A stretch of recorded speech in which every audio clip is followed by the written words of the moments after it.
different's great. But being different for the sake of being different, I'm not a big fan of, right? If you just want to be different for the sake technology of it. Technology, I would hide behind it. And you start to hear some of their challenges, and yes. Because it speaks to the core of who you are and what drives you forward. Because what makes you different is what drives you.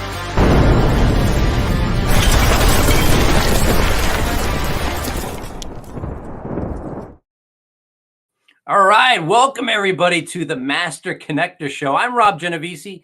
I'm one of your co-hosts for today. And look, I hope you're joining us every single Wednesday at 1 p.m. Eastern time, because we are bringing you some of the best in their fields of people who are connecting, making things happen, accomplished people who are coming to teach you and give you stories and experiences that will help you level up.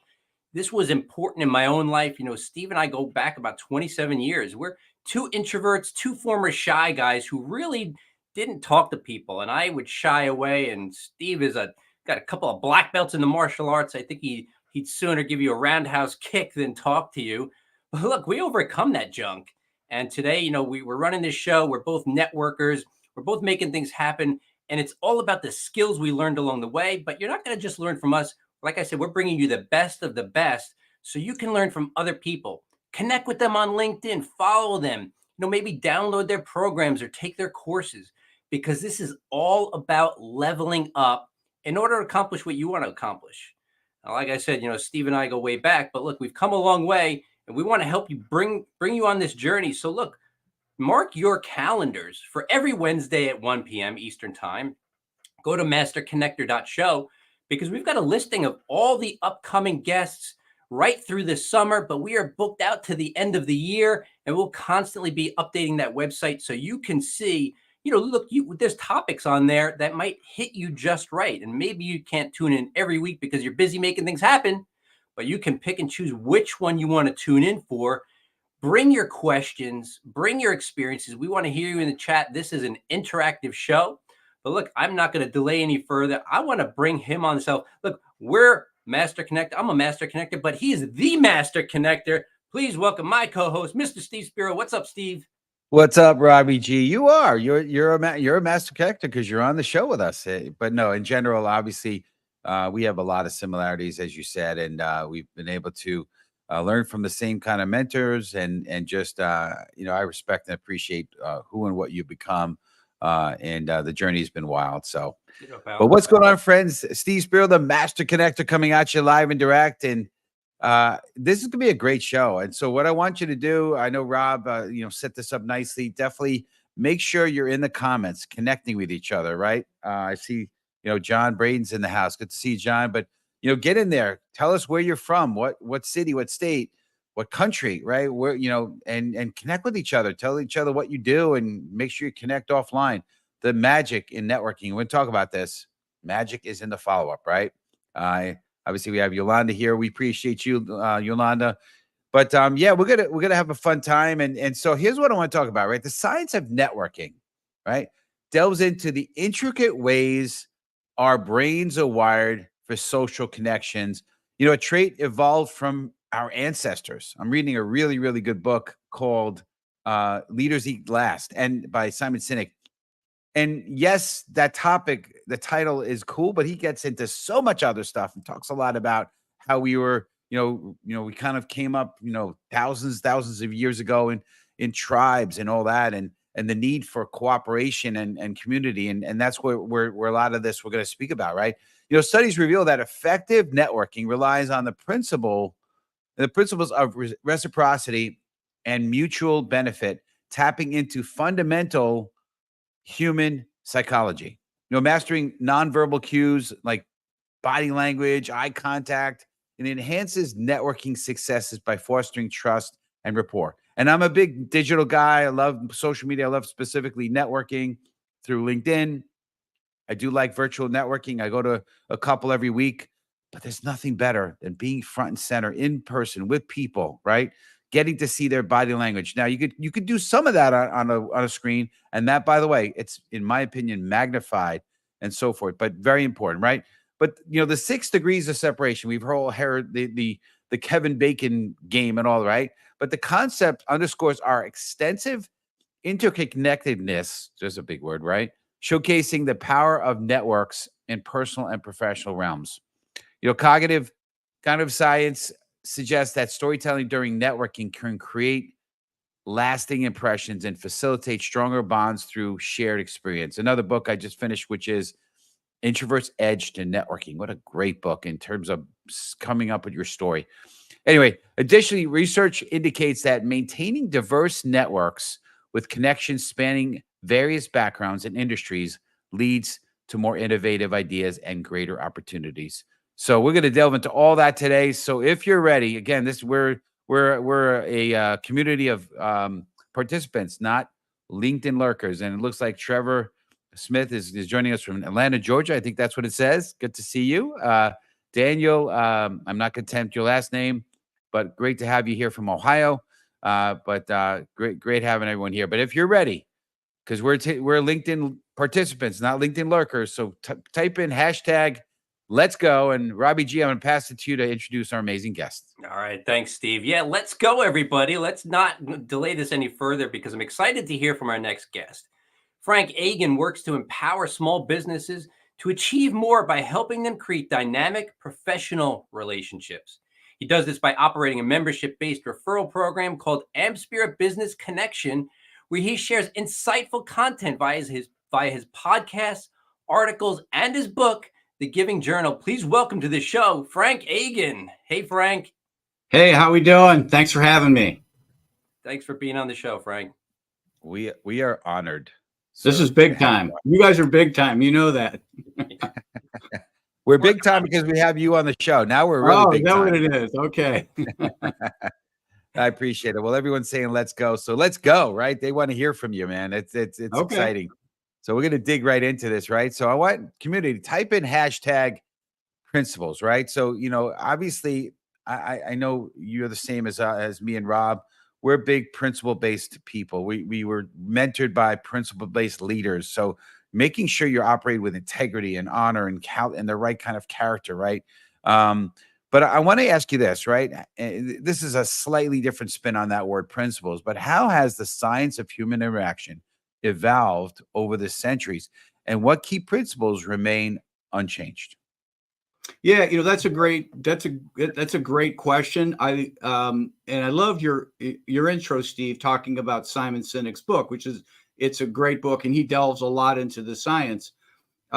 Somebody on my podcast relayed a story to me about Margaret Mead. Margaret Mead is a famous anthropologist, and she was teaching a class, and one of the students asked, "What was the first sign of civilization for humans? When did you know that there was something different about this species?"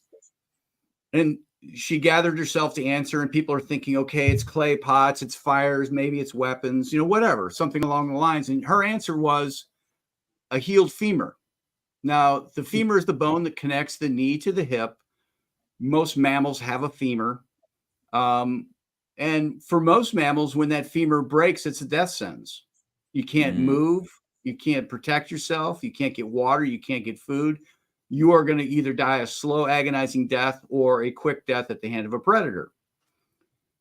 But she went on to explain that when we came across humans that had a healed femur, we knew that there was something different. We knew there was something different about these people, about us, I guess is what it is. And if you stop and think about it for a second, let's say there are 4 people and somebody breaks their femur. This is a brutal time in history. And the more people you had, the better off you were. If there was one group of people that just left that person behind and said, sorry about your luck, you're on your own, they move forward as 3 people. And if you're a hockey fan, playing shorthanded is not good. And so 3 people moving forward is not as strong as 4. And eventually 3 is going to become 2, and then they're going to become 1, and eventually none, because you couldn't survive on your own in those times.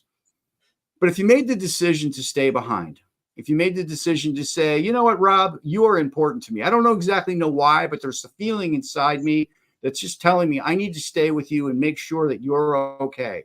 And I need to get you through this so we can move forward.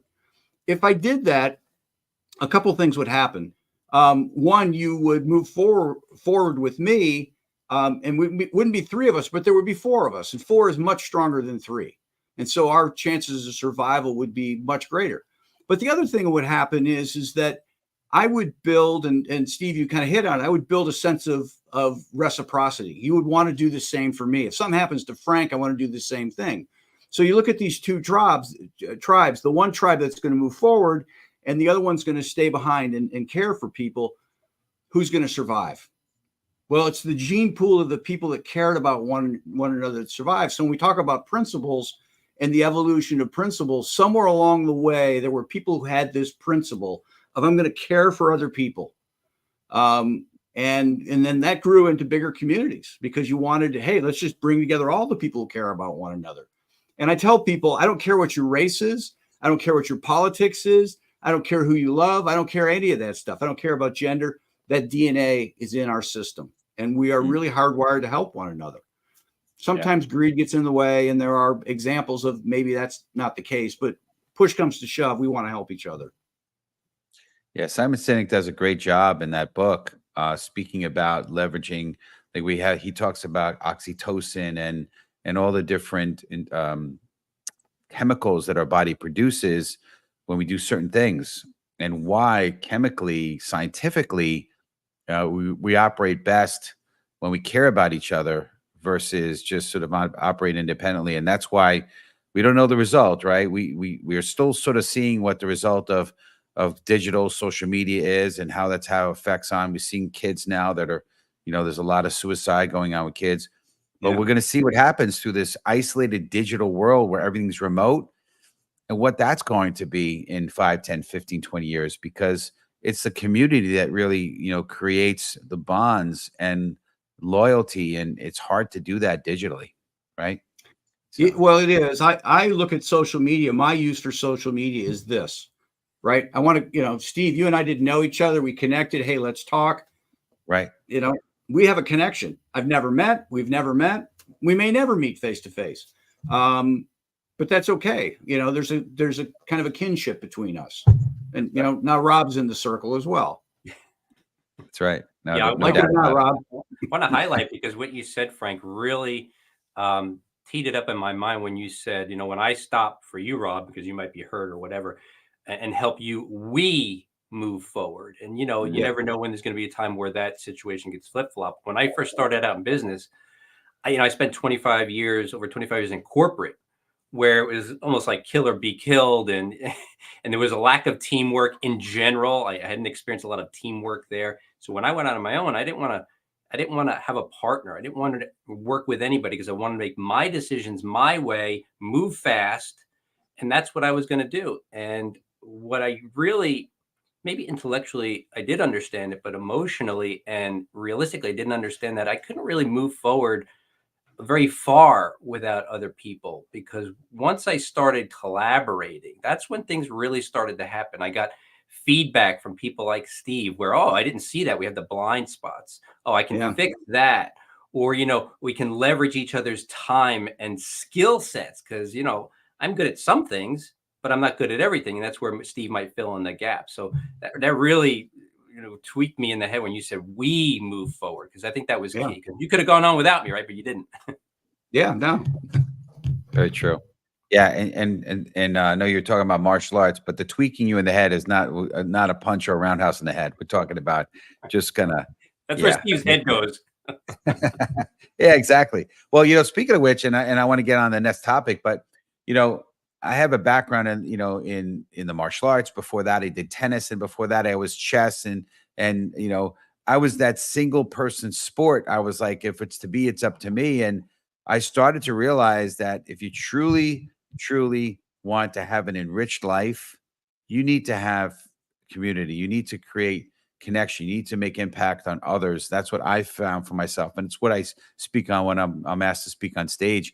Because it's real that's connection. That's why I wanted to not be considered the master networker, but the master connector, because true human connection is so true. And a big part of that is trust, right? Is developing trust. And so community, type in #trust, but I want to ask you this question, so why is small talk crucial in the initial stages of building trust in professional relationships. And maybe can you share personal anecdote where discovering commonalities help you form a significant connection? You know, let me just share what, you know, it's the science of networking. Let me share a little science. There was a study that was done in Poland, and they put a young woman on the street, and she was tasked with talking to 100 other women who were walking alone, just trying to reduce all the variables. Don't worry about men. Don't worry about women walking in groups. You know, approach women individually. And with half the people, the control group, she would go up to the person and say, "Would you buy a candle from me?" That's all she would say. 50 women, all done at random. And then with the other 50, she would go up and she would say, "How's your day going?" And they would respond, "I'm having a good day," or "I'm having a bad day." And she would respond in kind. The researcher would respond in kind with, "I'm glad you're having a good day," or "I'm sorry you're having a bad day. Would you buy a candle from me?" In the 50 women, the control group that she just went up and said, "Hey, would you buy a candle from me?" She sold 3 candles. In the experimental group, she sold 11, almost a 4-fold increase. Now, they go on in the research paper and they talk about it. And our brains do lots of things, but one of the things our brains does is this thing called heuristic processing. And that's just a fancy word for shortcuts. And your hashtag is trust, #trust. The most important thing we ever did, the most important thing we ever do as humans is make a determination as to whether we can trust somebody. It could be a life and death decision back in the day, right? Is this person going to wait for me if I break my femur? You know, today it's still an important decision. It might not be life or death, but geez, is Steve the guy to do this podcast with? And so we need to make this determination. And what heuristic processing does is it kind of shortcuts it. And our brains are basically saying, you know what, this person just engaged me in conversation. I think I can trust them. Obviously, you need to be genuine about it. But that just underscores, the importance of small talk. A personal anecdote. I'm sorry. I have so many, Steve, but I can tell you right now, so many, it's hard to choose. When somebody gets me on the phone and it's right down to brass tacks, that's going nowhere. They're trying to sell me, or I'm trying to, it just goes nowhere. But I've had some great conversations with some people where we have a half hour booked. We end up going 50 minutes, and the last 5 minutes is, "Okay, yeah, what do you got? Yeah, that's great. Let's do business." No doubt. It was all talking about kids and, tennis or martial arts or whatever it might be. But they built that rapport. It's like, yeah, we get each other. Let's make this happen. So, small talk. Yeah, I want to kind of piggyback off what you were saying. I was heard a story of a gentleman who was hanging out at a Starbucks, and he had this idea. I think it was a financial planner. I want to say, or maybe insurance. I can't remember. And he put up a little 10 card. It said, "Ask me about insurance," or "Ask me about financial planning." And he had like nobody came over. And then he said, and it said, "And I'll give you 10, I'll buy a coffee." Nobody. But then he wrote in, "Tell me your story and I'll treat you for a cup of coffee." And he had like a line out tons the door. of people coming. Yeah, Yeah. everybody wants to tell their story. And it's funny. I think I told the community the show a few weeks ago, but I had a guy who came on. We were doing a networking call, a connecting call, and he started with, "Hey, listen, I'm a bottom line guy. Let's just get right to it. Who could I refer you to?" He didn't even know my story, none of it. And he's like, and I'm like, "I'd love to hear your story." And he's like, and he was really brief with the story. He barely told me his story. He basically told me the story about what he does right now, and it was in like a 20-second story. Yeah. And consequently, it wasn't very productive. But I agree with you. When I get on these calls, and we, as I like to say, and I share this on stage a lot, where you're letting the two kids play in the sandbox and get to know each other, and then we could start talking, eventually as adults about business. But let's get to know each other. Let's build some commonalities, some trust. Super important. Yeah. So I have a question for you, Frank, on the note of what you guys were just saying, because I've met guys like Steve is talking about. Look, there's all kinds of people in the world, right? And some people just they want to get right to it, because I've heard plenty of people say, I just hate small talk. Now, that may be true. They hate it, but can you give some advice to those people? Not just about the importance of small talk, but maybe they don't really understand how to transition. Maybe they feel a little uncomfortable talking about small talk or talking about themselves before they can get to the business or their message. How do they segue or transition from, tell me your story to business, or do you even? That's a great question. What I tell people, the key to small talk is getting the other person talking about themselves. That's the key. People are apprehensive. I don't know what I'm going to say. Don't worry about saying anything. Ask them. Steve's already talked about it. Hey, tell me your story. How did you become a financial advisor? You were studying to be a priest and now you're a financial advisor. What's the story here? Probably involves a woman, or whatever. People love to tell a story. And what ends up happening usually is that it turns into, they turn the tables on you. Well, tell me your story, because we like to reciprocate. I'll give you an example. I was at a networking event. I'm in Columbus, Ohio. We get snow like New York gets snow. It snowed. I just got into this networking event. It was not harrowing, but it wasn't fun getting there. I got there and was engaged in a conversation with somebody. Just, you always start with the weather. What do you think about this snow? And she said, I love it. I love it. I'm a big skier. Well, that's all I needed. I grew up in Michigan. I understand skiing. We talked about skiing and, back and forth and where she skied and where they were going and all sorts of stuff like that. And that just led to me just saying very naturally, well, skiing's expensive. What do you do to pay for it? So that kind of brought in business. We talked a little bit about business, and when I'm at an event, I'm not going to dominate somebody's time. I don't want to stand with somebody the whole time either. I just said, if you don't get hurt on the ski hill this weekend, I'd love to have coffee with you next week, right? I'm just kind of reflecting back. I listened to what you were saying. So there's a little bit of an art to it. And I tell people with respect to small talk, do a couple of things. Think about it. Just think about it. You're driving around, turn the radio off. Think about how small talk might happen. Listen to other people when you're at events, or listen to other people having small talks. I have friends who are great at it, right? And I've learned a lot. And then the other thing is practice. You're at the grocery store, you're checking out, engage somebody in that little 10-second interchange, right? Oh, you have a cute accent. Where are you from? Well, how did you get here? That's neat. Have a good day. But you just kind of get comfortable with it in time.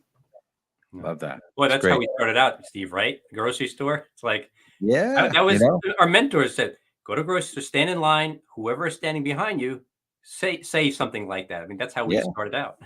Break the ice. It's my formula is break the ice. Where you from? What do you do? And we should stay in touch. That's my formula. But with all those different little pieces, the key is to dig in deeper. So why did you move to Charlotte? Where'd you come from originally? Why'd you move? Oh, do you live in the suburbs? Whatever. And you can just dig 3 or 4 or 5 or 6 layers on each of those topics, and there you go. Now you built a strong relationship. But good stuff. Well, hey, we want to move on here. We want to get as much as we can in the little short time we have with you, Frank. So we want to talk about being effective. So community, type in #effective, because to me, all this is talk, but we want results. We want it to be effective. So tell us, if you would, Frank, what role does volunteering play in jumpstarting one's networking efforts, and why is it so effective? Yeah, one of the questions I always get when I'm on interviews, what's the one thing I could be doing now, or in the immediate term to make this happen? And I consistently say, find something you care about and go volunteer in your community. Your schools need help. Your community needs help. The library, somebody, homelessness, pet charities, go and volunteer. And, it gets back to the whole, people get to see that, hey, this, Rob cares about this. I might not care about it, but I love the fact he cares about something and he's making the community better. He's waiting for somebody with a healed femur, metaphorically, right? He's contributing to the community. And so I feel better about him. But with respect to volunteering, when you get out and volunteer, we seldom volunteer all by ourselves. We're coming out of our little corner of the world. out of our behind our desk and sitting in our chair all day to really work elbow to elbow, shoulder to shoulder with people who care about the same thing. And you don't even have to talk about it, what you do. You know, Steve, it's great been working with you. What is it that you do? Or they'll go back and they'll look you up on LinkedIn and they'll figure it out. You know, hey, I saw on LinkedIn, you're the master connector. Can you tell me more about that? You know, and they've teed you up and you haven't had to, you haven't had to pitch yourself or do anything. I love it. I've experienced in networking that, I've talked about this before, and I'd like to hear more people talk about this who have credibility, and that's the likability factor. Because, heavily in networking, I would meet in my area, I mean, 1.5, 2 dozen financial planners, life insurance people, business coaches. And so how do I decide, all things being equal, say they're all equally good at what they do, I'm going with the person I like. And when we hear effective, I think a lot of people wouldn't associate likability with effectiveness. But I remember meeting a guy early on, and I was broke, and I didn't have any money. My household didn't have money. I got 4 kids, 2 of them in college. I started my own business. I was broke, and I met a bunch of financial planners. And I remember there was one, and I said, I'm not ready yet, but when I am, I'm hiring this guy. I liked him so much. He's really good. But I liked him so much that anybody I met after that, and it was 2.5, 3 years later, when things started picking up, I went back to him. So was him, and by the way, he would sit with me, he would teach me stuff, not charge me. So he was effective in giving first. He was very likable. That's an effective strategy, I would say. Wouldn't you agree? Oh, absolutely. Absolutely. They talk about in networking that you need to give to get. And people always conjure up images of pulling money out of their pocket. And it's like, no, there's so many things we can do for other people beyond, sending them business or giving them money. Yeah. Absolutely. So I want to acknowledge Yolanda had a good point here, which kind of relates, right? Small talk can help you appear approachable, friendly, and confident. And then Marcus, good to see you, Marcus.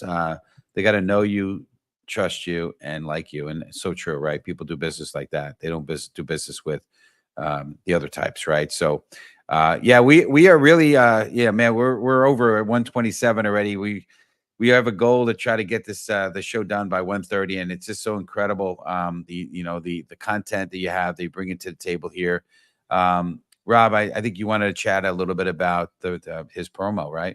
Yeah. So listen, audience, this is why you want to tune in every single week, because when we bring guests, a lot of them will bring something more to the table. You are getting their expert advice, experience, training for nothing. And then on top of it, we got Frank here, who's going to give you something for nothing. But I want to say not for nothing, for your interaction, for your presence today, for being a part of what we're building here, and hopefully passing on the word about the Master Connect show. But Frank, tell our audience about what you got for them. Yeah, I wrote a book several years ago called The Giving Journal. And it was really talks about my journey to becoming more generous. And it's only about 40 or so pages. And I'm very, very passionate about people becoming generous. And so in the spirit of that, I give the book away for free. You have the link. If you share out the link, I'm not even collecting people's email addresses. I'm not harvesting or anything. Just download the book. Anybody can have it free of charge. We love that. We appreciate that. So as we're closing down here, Frank, what's the best way for the community to reach out to you? And do you have any final thoughts or anything else you want to share? The best way to reach out to me is if you go to frankagan.com, my email's there, my LinkedIn's there. I'll meet people where they want to be met. If they want to talk on Facebook, great. Email's my thing, but my preference. Nothing happens until you take action. That's my final thought. Every show you guys do, there's great insight. If you just listen and don't do anything, nothing's going to come from it. Take action on something today or whatever you hear. Yep, absolutely. Yep. I appreciate that. Well, really, really appreciate you coming on the show. It's going to put you in the green room, but thanks again for all that you brought to the show today. We appreciate you. Make sure you reach out to Frank. Thank you, Frank. Thank you, Frank. Thanks. And want to thank the community, right? And we appreciate you all. You know, we are doing this show for you, and so next week we're not going to have a show. We're skipping for 4th of July weekend. Hopefully you'll celebrate what this amazing country is about and the freedoms. And if you're not from the U.S., that's okay. But I believe that the U.S. has been a beacon of light to the world, right? So so make sure you celebrate and understand why freedom is true, why we have freedoms, and the sacrifice that many have made for it. But we are going to be regrouping on July 10th. And that topic is understanding communication and communicating your purpose with Alana Spara. Okay, not to be confused with Spiro. A lot of people call me Spiro. They like Sparrow. They think my name is Sparrow. But Alana Sparrow is going to be on with us next week. And if you're interested in being a sponsor of the show, go to masterconnector.show, and you could also see, as Rob said, the upcoming episodes. But I want to end here with something specifically to close with, right? I want to tell you a story. I'll tell you a story of Carla Harris, Vice Chairman and Managing Director of Morgan Stanley. Earlier in her career, Carla volunteered for, talk about volunteering, right? Volunteered for several community and professional organizations where she networked extensively. Her dedication and the relationship she built through these volunteer efforts led to her gaining mentorship, sponsorship, and numerous opportunities within the financial industry, propelling her to become one of Wall Street's most powerful and influential women. Her story highlights how strategic networking and giving back to the community can open up doors to extraordinary career achievements. Remember, folks, let's leverage our network. Not only can you perhaps change your life, but who knows, who else can you impact? Let's make sure to be that light. See you next week. And you start to hear some of their challenges. And yes, because it speaks to the core of who you are and what drives you forward. Because what makes you different is what drives you.